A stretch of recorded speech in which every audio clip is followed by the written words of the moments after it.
Ajali imetokea baada ya kuwa huyu kijana anatokea zake mjini anaenda zake shamba, lakini alikuwa mwendo wa kasi na huku tunatukilia msafara, kaja akatukizia mbele tu hapo, kushusha chini ndio ikamshinda, ndio akaingiza gari. Na mjeruhi alipelekwa hospitali gani? Huyu kachukuliwa kapelekwa, nafikiria kitu gani, anampeleka kitu gani kwa majeraha aliyopata kwa hafla tu hapo kidogo, kama majeraha yake labda ya kichwa. Tunamwona kama kichwa tu kufanya mpasuko kwenye kichwa. Ndio ajali iliyotokea pale. Dereva gari hiyo alikuwa mwanamume. Pia zake shamba. Sasa kufika hapa ndo umemshinda kwa sababu ya mwendo kasi, wakaingia kwenye mwendo. Unawaambiaje madereva ambao wanaendesha mwendo kasi?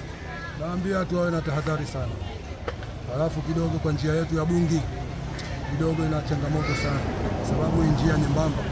Halafu kidogo tu kama itatokezea msafara kwa hafla tu, na kama uko mwendo kasi, hata kama utataka upishe msafara, ile kushusha yako chini tu peke yake matatizo.